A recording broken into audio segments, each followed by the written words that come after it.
All right, we are now live and we are also recording. So welcome back to the Money Advantage podcast. I'm Rachel Marshall and I'm here with my co-host Bruce Wayner and Dustin Griffiths, our tax strategist. And today we are talking about the financial opportunities to help you be able to weather this economic crisis that we are facing as a result of the coronavirus, the shutdown of businesses, the kind of closing up of society, if you will, and the stopping of the monetary flow. There's a lot of people having so many questions and concerns as we're walking through, should we keep the business doors open? Do we have to close? How do we continue to pay workers? How do we keep people employed so that they have the money coming into their pockets so that they can buy the things that they need and pay their rents and their mortgages, and just a lot of concerns, but also a lot of short-term solutions that have been passed with this $2 trillion stimulus bill. So we wanted to be able to unpack this as clearly as possible for you today, but also at the same time realize that this is new legislation and we all are still figuring out what exactly this means and having questions. So we're really happy to have Dustin Griffiths of King's Tax and Accounting joining us for this conversation today. A clarification on that, it's also not just us trying to understand the legislation. They're constantly changing the legislation. Every day it seems like there's new stuff coming out. So it's an adventure. Yeah, it doesn't make it any easier. No, so let's just go ahead and jump right in, Dustin. Let's kind of start from the top. There was the $2 trillion stimulus bill. What are you sharing with your business owner clients right now as some of the top moves and opportunities for them to be able to find a financial way through these hard times? So there are really, so let's, if it's okay, let's kind of just talk generally. One of the first things that got passed and pushed through was what was called the FMLA, the Family Medical Leave Act. If you're a large company, basically it mandates that you give sick pay time for someone who's showing symptoms of COVID, or someone that has to take place or take care of someone that's been displaced from COVID. And so that's out there.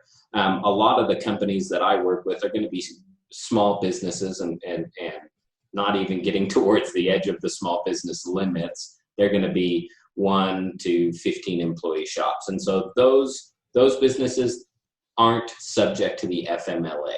And so there's just something to be aware of. If you work for a very large corporation and you're going to be displaced, talk to them about FMLA. Aside from FMLA, then we start to get into all of these other things that are passed as part of the CARES Act. That's what this legislation is actually called, is the CARES Act. And so that's going to be everything from SBA loans being available. It's going to be potential payroll tax credits. It's going to be the stimulus checks that we've all heard about.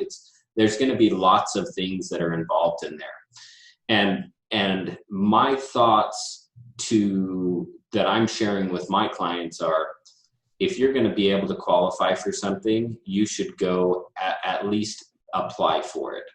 Okay. Mm-hmm. There are going to be, like, to be 100% honest, I'm feeling the crunch a little bit right now. Right. But as this goes on, I will feel the crunch more and more. And so as I'm doing these applications, there's so much uncertainty, even for someone who is still operating. I do have one client that he's in the medical field somehow, and his business is booming, but otherwise everyone else is struggling. Mm-hmm. And so if you're struggling, you want to be able to get in there and get opportunities to make sure that you can keep your doors open. Those primarily those are going to be done through what's called the EIDL, which is the Economic Injury Disaster Loan, and the PPP, or Paycheck Protection Program loans. Now, both of those are available for small businesses. So if you're not a small business, that's when you get into payroll tax credits and some of the other options that are out there. But those two are the two real key ones in terms of opportunities to get cash infusion right now to keep your doors open. Let's go ahead and let's talk about what, you can cover anything in whatever order you're wanting, but I know that we're going to kind of want to dig into what is the difference between the two, and what does that look like? How do you apply? and what monies are available, what can those grant/loans look like, and then when would you take one versus the other, or should you get both? So those are the types of questions we want to be able to cover. Sure. Yeah, you bet. I really want to make sure that I touch on unemployment, because unemployment is a big one that people can utilize, business owners can utilize without hurting their employees, but allowing them to keep their doors open. In a lot of ways, you got to remember, if you're the business owner, you are the goose that lays the golden egg. And if you kill that goose by keeping employees on when you can't afford it, nobody's going to have a job in the future. So keep that in mind. But let's talk about the EIDL and the PPP loan. So the EIDL is the Economic Injury Disaster Loan. That is eligible. You're eligible for up to $2 million in funding on that. And the first $10,000 of that is being treated as a grant, which is not going to be subject to repayment. Okay, you have to go on and do an application directly with the SBA for that. And I believe the website, it's all done electronically, all done online. And I think it's covid19relief.sba.gov, I believe is the website. And I'll make sure that we have that link correct, and I'll post that in the live notes and then also on the show notes. Yeah, so it's a very simplistic application. You'll need to know gross revenues and cost of goods sold and number of employees. But that is as simple as that application is right now. Now, the SBA was hoping to get funds out within 3 to 5 business days. If you've done your application, you probably, even if you did it a week and a half ago, you probably still haven't seen the funds in your account. And it's because the SBA is frankly doing due diligence in my mind. Yeah, I can just verify that because I actually did that on March 30th.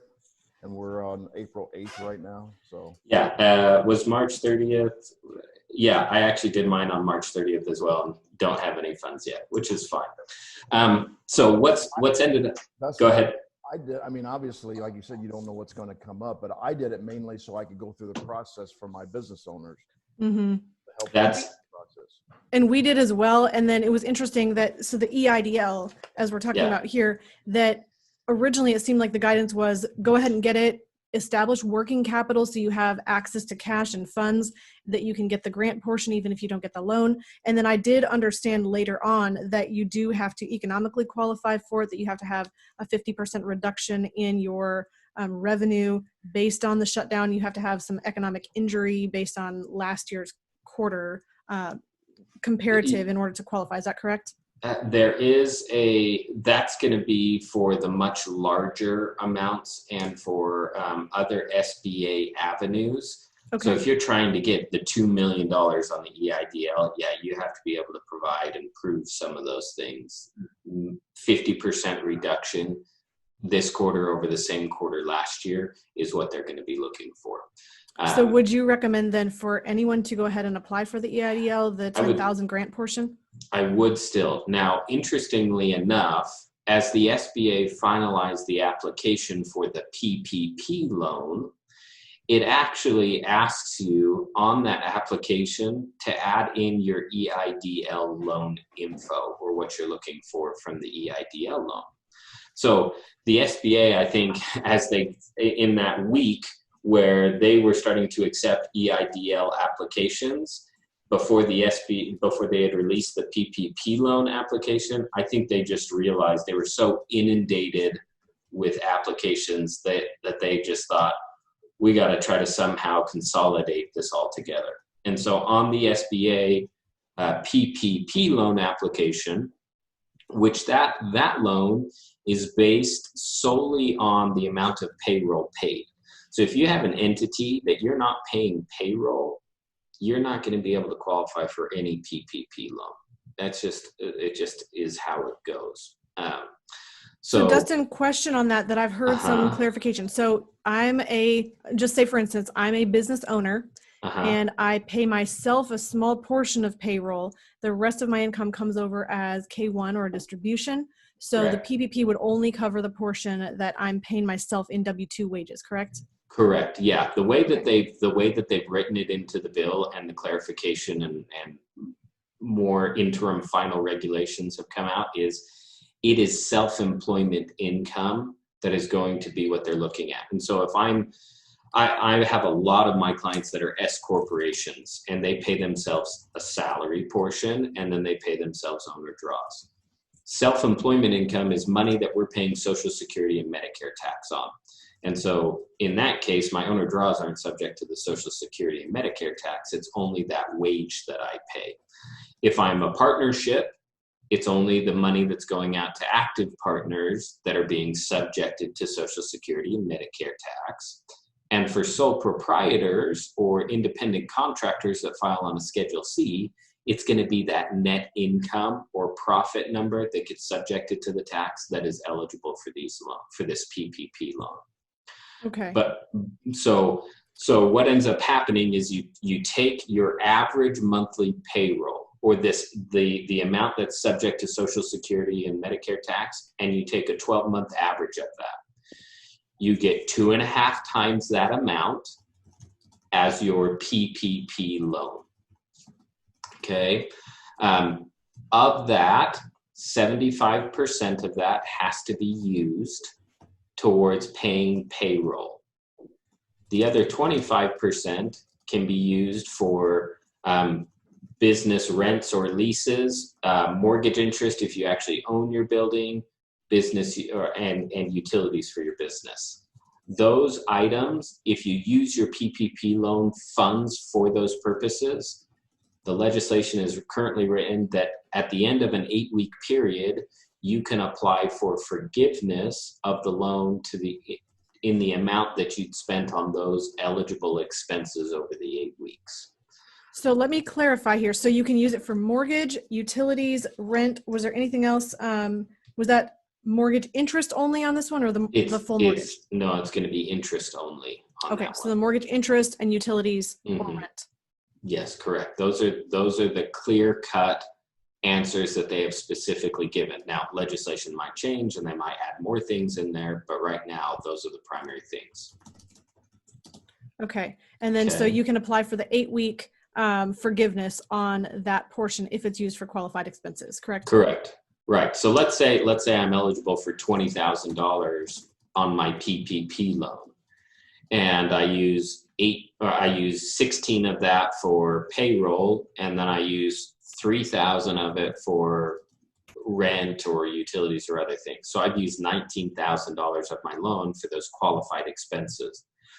What ends up happening is, and it's not clear in terms of what documentation is going to have to be provided for that, but my guess is it's going to be copies of cleared payroll checks, bank statements, the next quarter's 941 filing, right? They're gonna do everything they can to verify that was payroll paid out to your employees. Okay, I do have one other question on that as soon as you're done with your thought. So, okay. And so 19,000 was used for eligible expenses. The remaining $1,000, because I got 20,000 in my loan, that gets treated as a loan now. And that loan is a 2-year term, and the interest rate on it is 1%. Which is an increase from the 0.05% that was originally published. Yeah, 0.5%. Yes, sorry. but you're correct. It went from 0.5% to 1%. Okay. A 1% loan is still the cheapest money you're going to get out there. Right. So thank you for that clarification. And then also, so say for instance, I'm the small business owner and I do not have employees, but I do have 1099 contractors. Now, so the guidance that I've heard on this, which I want you to clarify any misunderstanding that I may have, is that you cannot use this PPP for the money that you pay to them via 1099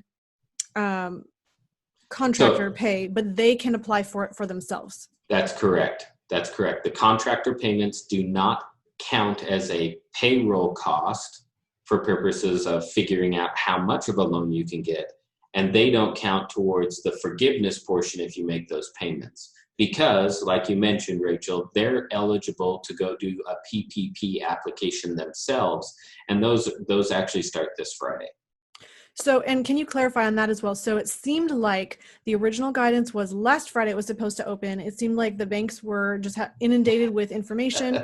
And I don't want to badmouth an industry. I mean, I have friends who are bankers and who are saying they're working 12, 17-hour days now trying to figure this all out and figure out how can they make sure that they're not putting themselves in a risky position with now loans that are not even backed by any collateral. It's a very complicated situation. So I don't want to throw any industry under the bus, but what is kind of going on with that in terms of the timing? And do we expect that it will open this Friday? It is the wild, wild west right now. I mean, it is just, people are jumping in line and we're doing, and I think banks are doing their best. So a lot of banks that I've talked with clients who bank at a myriad of places, a lot of them, you can't apply for a loan there unless you've had an account there for a period of time. So for instance, Chase Bank, so I bank at a local credit union mainly, and then I have a secondary account that's at Chase Bank. Chase Bank isn't letting you apply with them unless you had an account with them before February 15th.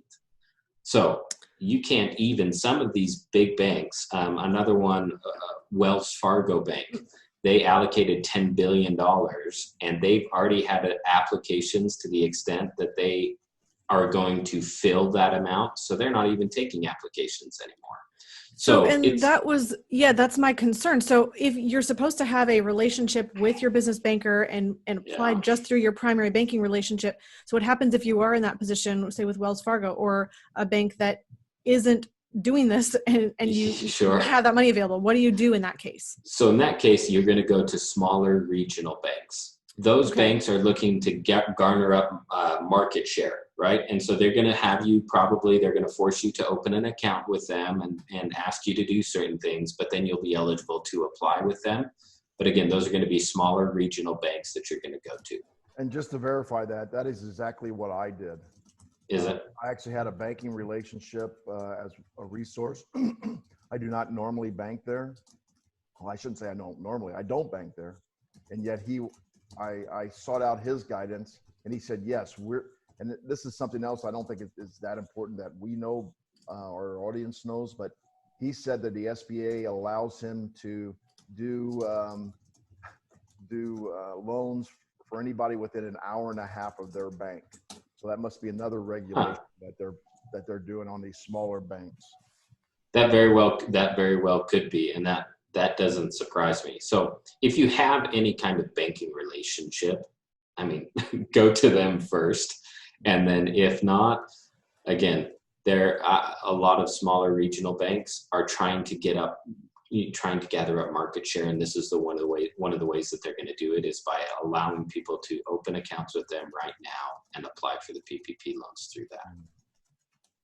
Excellent. Okay, so we've talked about the Payroll Protection Program or the PPP loan, and that is specifically for payroll. We've talked about the EIDL, which has the $10,000 of working capital that can be that is a grant essentially that you do not have to repay.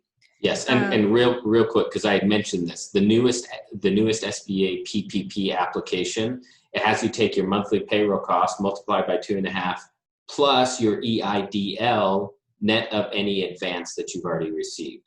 So as I did my PPP loan application, I haven't received anything from my EIDL yet, and so I added the $10,000 that is that working capital grant portion to my PPP loan application.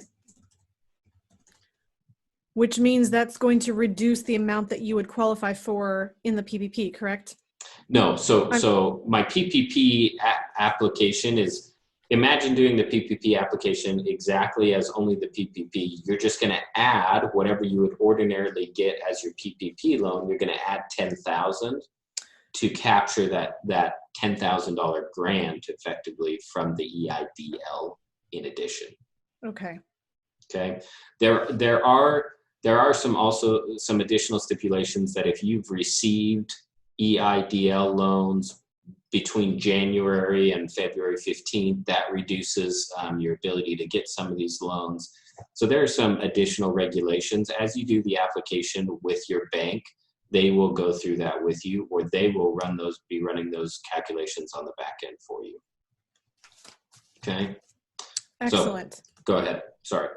No, I wanted to ask you if you're familiar as well with the SBA's additional loans that are available. I know that they have the Express Disaster Bridge Loan, and there's also a just the 7A general loans. Mm-hmm. Yeah, so the 7A general loans, those are the actual always going SBA loans. Those ones you can get, I mean, that's where you can get up to $10 million. That's going to be a full SBA application. They're going to want personal guarantees. That's going to be a lot longer process. To be honest, I'm not that familiar with the SBA Express Bridge loans, but I'm assuming that they are trying to fund money in a accelerated way. Interestingly enough, you should also check with local legislation. I'm in Utah. Utah has something called the Utah Leads Together Bridge Loan Act, where the state of Utah has appropriated $11 million to help fund small businesses. It's a 0% loan at 60 months, and it's $5,000 to $20,000. So they're just trying to get immediate cash infusions into businesses so that they can keep their doors open. So look at local legislation as well to see if there's anything in terms of a small local option that you could qualify for as well. Excellent. And we do have a question or comment as well. Apparently there was a bulletin put out by the SBA, and I'm looking this over real quickly right now. It looks like there is a EIDL loan advance that is up to a maximum of $10,000 per employee, or sorry, $1,000 per employee, up to a max of $10,000. Is that something that you have seen as well yet? So I have not read that yet, but that is something that I have heard, that I've heard rumblings about. Just starting yesterday is when I started to hear that, and I haven't had a chance to look it up yet. But that they will limit the EIDL advance in terms of the number of employees that you have. I have heard that. So I see it here listed on this bulletin. I'll go ahead and post the link in the Facebook comments as well, and so we can grab that. Okay, so let's go ahead and talk next about the stimulus checks and kind of what those are, what they mean, what the income thresholds are, and how this applies in individual situations. And again, I want to focus on this is a direct amount of money coming to you, but it is not a long-term solution. It's absolutely a Band-Aid or a one-time, it's a short-term fix to help people kind of patch through this challenging time. Yep. So what it is that it's going to be $1,200 per adult or $500 per child, and children, this is going to be children that qualify for child tax credits. So under the ages of 17 are the $500 per child. And the income limits are $75,000 for individuals, $112,500 for head of household, and $150,000 for married couples. So what happens is if your income is underneath that, you're eligible for the entire amount. As your income gets over that, it begins to phase out.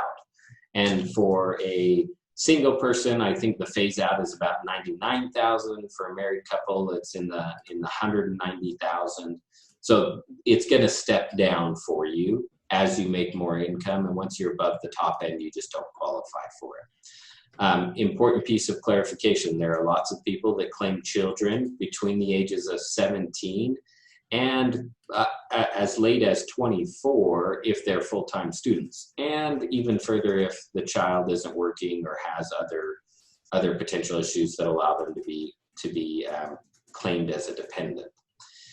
If you're claiming those children that are above age 17, they're not eligible to get the $1,200 check themselves, and they're not eligible for the $500 child portion of the stimulus. So really, I mean, what you got to look at there is what's the most income or what's the most dollars into your household. And claiming a child on your tax return after the age of 17, they're potentially only worth $500 to you on the tax return. If they can file on their own and get $1,200 in a stimulus check, you have more dollars in your household. Yes, it's going to cause you to owe more in tax or your refund not to be as large, but there's more dollars in your household. So watch out for that. This is these stimulus checks are 2020 tax credits. They're advances. You can think of it as an advance on a 2020 tax credit. And so what ends up happening is if when I go to file my 2020 tax return, if I did not get my stimulus check now, I will get that as part of a refund on my 2020 tax return. Interestingly enough, they're currently sending out the checks based on either your 2018 tax return or your 2019 tax return if you've already filed. And so if you're, in terms of some strategy here, if in 2018 you're under the thresholds, in 2019 you're going to be above the thresholds, don't file your 2019 returns. Wait to file them until you get your checks. If in 2018 you were above the threshold, in 2019 you're below the threshold, try to get your return in as quickly as you can. Now, if that's the case, or let's say in 2019 you've already filed and you didn't qualify, and now your business is down because of this, and in 2020 you would qualify, you'll get it as part of your 2020 tax return. And so they're trying to really give this to you as much as possible. And give you as many chances as possible. Clarification, it is not subject to repayment. So if in 18 I did qualify, in 19 I don't qualify, but I was able to wait to file my taxes, I don't have to pay that back. That's how the legislation is currently written. I don't have to pay that back out of my next year's tax refund. So it's do everything you can to try to slip into getting these stimulus checks. And that is definitely a clarification. I just wanted to point out here. So what you're saying with the stimulus check is that if right now, say for instance, I am married and I have 2 kids, so, and that's my situation. So 1,200, and just say that we do fall under that 150,000 income for 2019, and we already filed our taxes, and so that's 1,200 and 1,200, that's 2,400 plus another 1,000, that's 3,400. That would be the check that comes to me and my family. Correct. And then you're saying that if in 2020 I say I file my taxes and I would be getting a return of say 2,000, what is the situation with that? I received 3,400. So good question. So what happens is you look at the return, irregardless of what the stimulus would be. So if you were filing your return, stimulus aside, and you were getting a $2,000 refund, you'll still get a $2,000 refund. Okay. If I'm scheduled to get a $2,000 refund and I never got my stimulus checks, and I'm in your situation where it would be 3,400. My refund in 2020 will then be 5,400. My 2,000 that I would get normally, plus the 3,400 that they're giving me for the stimulus. That's, again, now this is the government, it's the IRS, so we're never quite sure. We'll see what happens over the next year, but that is the way the legislation is currently written and is as far as we understand, is going to be applied. Okay. So good clarification. Then I have heard a lot of questions as well. And I think you really did already touch on this, but I just wanted to ask a really direct question. So say I have an 18-year-old child I normally have as a dependent on my taxes, and I have not filed yet for 2019, but I know that if I did go ahead and have them on their own tax return in 2019, that they would qualify and I would qualify. So that sounds to me like I would then want to go ahead and file my 2019 taxes as quickly as possible. Yes, and clarification, you file your taxes and your 18-year-old files their taxes, right? Okay, good. You're each filing separate returns so that you're each eligible for the $1,200, and you don't just lose out on that $500 for your 18-year-old. Excellent. Okay, so that is definitely an action to take into consideration right now. You may need to take steps to be able to improve the stimulus check that you do receive. Is there anything else we need to talk about with that? Any precautions or any thoughts or considerations that they need to take action on to get that money? So make sure that your address is up to date with the IRS. So the IRS is they're going to deposit it into a bank account if you've given them direct deposit information on either your 2018 or 2019 returns. It's going to go into those accounts, or they're going to mail it out to the address on file. So if your bank account has changed and you close down an account, what's going to happen is it's going to get sent back to the IRS, and they should then send you out a check. Well, if your address is updated, they're going to be sending out a check and you're never going to get it. So make sure as much as you can that your information is up to date with the IRS. How do they do that? So address updates are form 8822. 8822. Okay. Yep. Excellent. With direct deposit information, if you've filed with it and you've closed down that account, they're going to try to send it to the account, and then they'll send you a check when it gets returned to them. Okay. Unfortunately, there's no great way that I know of to go and update bank information with the IRS. I did have someone mention to me ePay. If you use ePay services, you might be able to update bank information that way, but I haven't verified that. So you are saying if you filed your taxes with direct deposit and you paid, you will get your stimulus check via direct deposit, right? You should, yes. Okay. All right. Now, another quick thing. These stimulus checks are given to you irregardless of if you owe taxes for prior years and other things. Now, if you're subject to like a garnishment due to unpaid child support, for instance, they will take that to pay your child support. Okay. Okay. Yes. Good clarification on that. Yeah, but it's just going out to a different person. Yes, it's still going out just to a different person. So, okay. All right. So we've talked about a lot here. We kind of have been answering questions as they've come in and updating. I've been putting a bunch of comments in the Facebook feed as well, just to be able to capture some of the information that you're sharing. Can you talk a little bit about unemployment and the $600 weekly boost, which is actually a lot. So how does that work, and who is eligible for it? I've heard that this is the very first time ever that contractors, 1099 contractors, are eligible for unemployment. Yes. Yeah. So the first statement is going to be, you gotta get with your state's unemployment department. They're going to have all of the exact regulations in terms of who qualifies. They are allowing independent contractors and 1099 individuals to apply. And so it has been greatly or widely expanded to try to assist those people. And in a lot of places, it isn't about you got fired from your job. It's the term that I hear a lot is the word furloughed, right? I'm able and available to work, and I just can't work because I'm either quarantined or I'm, if I'm a restaurant server, I don't have a job right now, right? Restaurants are closed.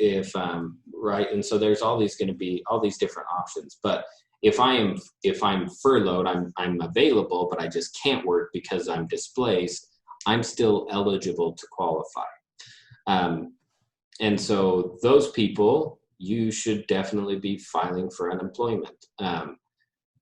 What's happening is the amount that you're going to get from your state unemployment is still the same. That calculation is still whatever your state's unemployment calculation is. The federal government has come in and they said they'll give an additional $600 a week on top of that. Typically, unemployment isn't meant to replace your income. It's meant to be a lifeline between jobs. What the government is trying to do with this extra $600 a week is replace your income. And so really, when you look at it, with the federal subsidy, that $600 a week, that's $24 an hour. So there are going to be some industries where your employees would actually make more money going on unemployment than they would working for you.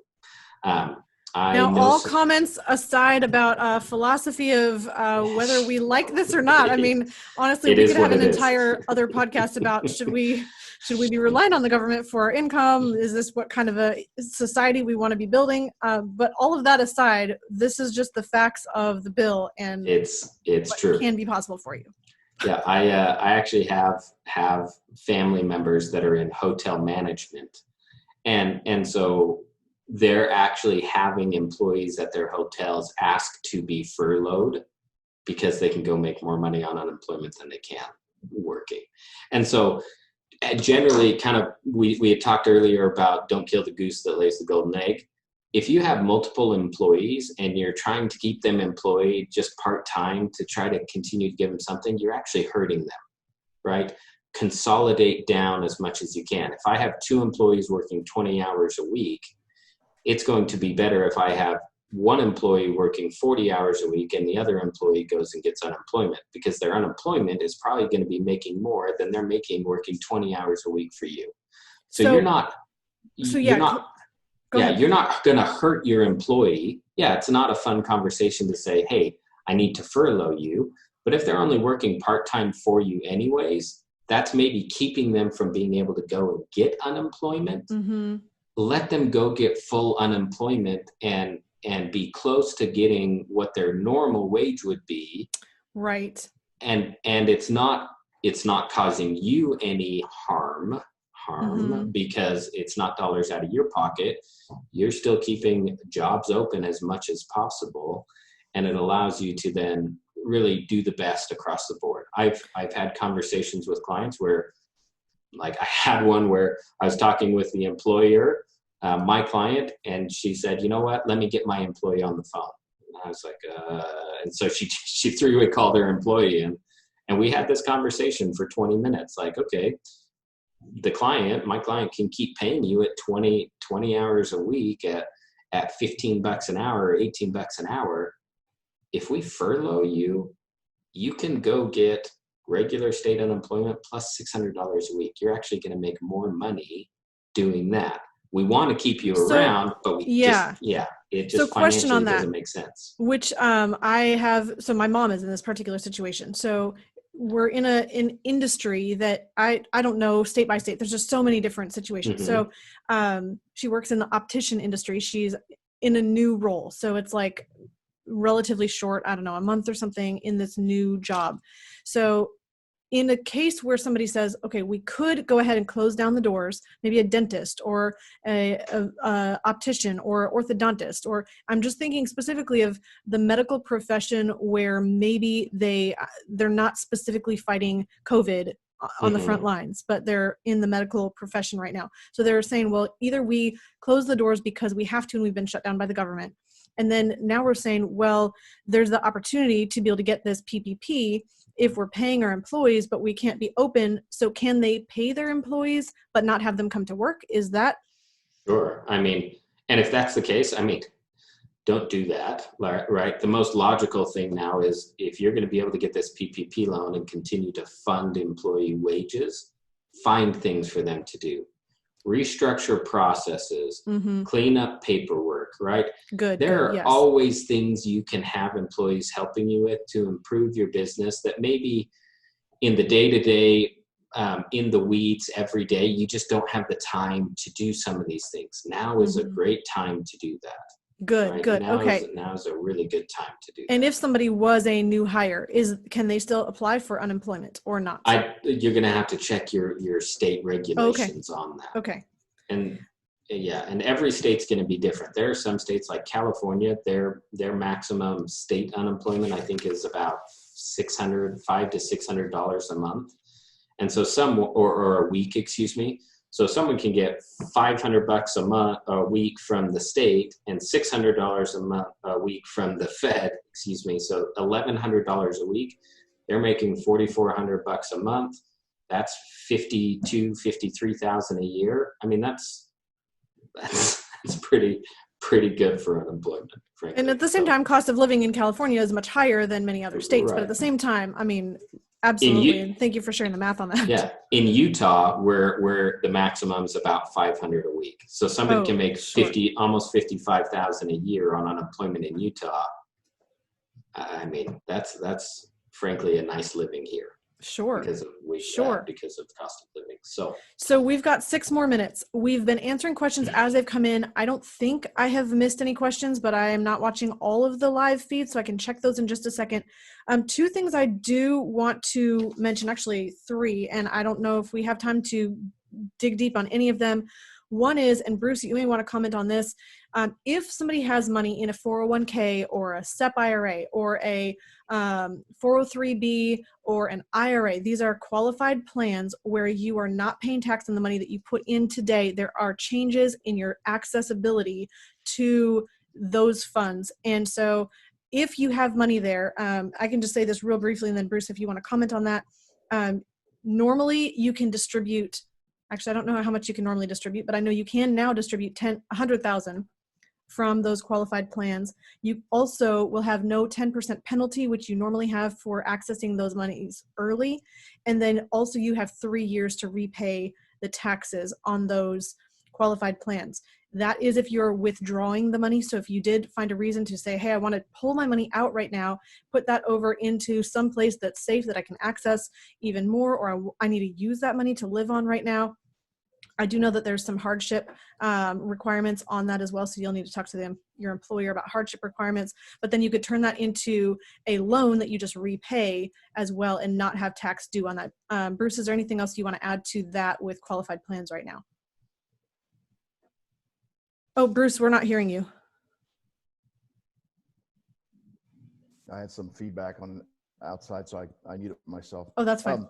As far as retirement plans for waiving the early withdrawal, the distribution amount, my understanding, and Dustin can comment on this, there wasn't any limits before but now they're doing up to 100,000. So this didn't apply before. There were hardships, but there weren't any limits on that before. Now there is a limit of 100,000 where you can waive the 10% penalty.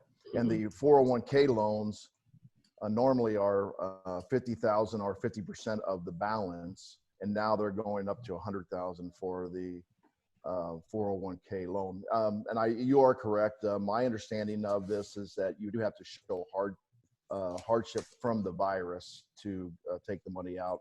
Now that's pretty gray in most cases. Mm-hmm.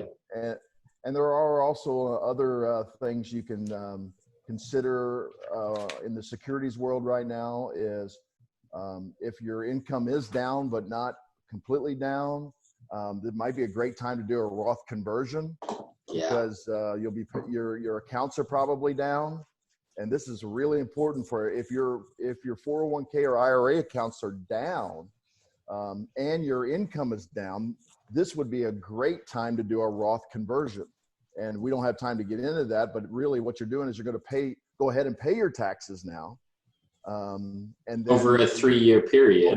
Over a 3-year period, which is even better because it may not even bump you up into a higher tax bracket, or at least the highest tax bracket, and then pay your taxes over a 3-year period. And then the growth from then on will be tax-free. So these are great strategies that people should be looking at to help build their wealth. Yes. So a couple of other things that I want to make sure that we just push in here real quick. You may have heard about mortgage loan forbearance, and Dustin, I know you have 2 minutes here, so it's real brief.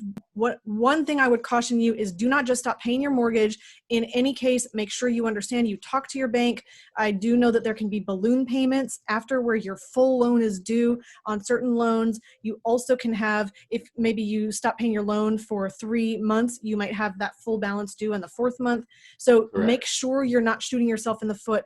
Get the fine print, understand your contract before you make any changes on paying your mortgage. Dustin, anything you want to say there? Yeah, so definitely talk to your mortgage company, because there are a lot of them are doing exactly what you said. You don't have to pay for 3 months, but in the 4th month, the entire amount is due. There are some that are just tacking it onto the back end. You'll just have to talk with your lender specifically. One thing that I had an interesting conversation about with a client of mine who does credit repair. she's worried that if you go into forbearance, it's still technically considered a mispayment. And so this could ding up your credit really bad. So yes, if you have the ability to keep paying your mortgage payment, do it. If you don't, you have to deal with the consequences no matter what. And so take the forbearance or whatnot. But if you can continue to pay it, don't just say, all right, I'm going to just sit on my cash then, because there are other repercussions that you don't think about. So good and super, super wise. Several other things we don't have time to get into, but there are extensions on filing your taxes. Yep. Dustin, you want to say anything there? Just July 15th, states individually are doing their own legislation. The majority of them are following the IRS and pushing till July 15th for the 2019 tax payment and the 2019 due date, as well as the first estimated tax payment for 2020 if you're subject to estimated tax payments. The AICPA has done a really good job. They have a website where they're compiling what each state is doing. So if you just go to Google and Google State Tax Filing Deadlines 2020 AICPA, that's the American Institute of Certified Public Accountants. They have a sheet or a PDF basically they're putting together with what each state is doing. And that's just a very good, easy resource to go look for your specific state and what they're doing. Awesome. I'm going to grab that link and I'm thinking that I have the right one. So I'll double check that before I post it. Okay. Also, there is so much more with tax strategy that I would suggest no one do it yourself in this case, just because there's so many things that are unknowns. I know that there's net operating losses carryback, which we again don't have time to go into, but figuring out exactly how to handle your specific situation to be in the maximum position of control is really what you want to do. And again, thinking these are short-term fixes in many cases. Sometimes there's tax opportunities that are better than the loan opportunities, specifically if you're owning real estate investment property. So I know we didn't have time to cover everything today, but just we really wanted to get this information out to you. Big picture though, think cash flow and control. The two things that are going to put you in control is having reserves, having a pool of cash, and having as much cash flow as possible. And those two things in your personal economy, your business economy are absolutely going to put you the furthest ahead. Dustin, thanks for being with us. We're 1 minute over. I'm so sorry. Yeah, no, that's all right. I've got to jump off. I've got another call. So thank you. I appreciate it. Best of luck to everyone out there. We're my family are praying for everyone and hope that everyone's staying safe and well and that we all get through this together. So thank you so much. Thank you very, very much. Thank you, Dustin. Okay. Thanks, Bruce. See ya. Bye-bye. All right, Bruce. We're still on Facebook Live. I can hold on. So if you are with us on the podcast, I want to close us off today by saying, remember, success leaves clues. So model the successful few, not the crowd, and build a life and business you love. And just a little caveat, what does that mean right now? It means we're all figuring this out right now. And I don't know if anyone's being successful in their weathering this time of uncertainty. But what we need to do is have as much information available to us as possible so we can apply the principles of building wealth, but at the same time, preserve and protect what we have. So that's us signing off for the podcast today.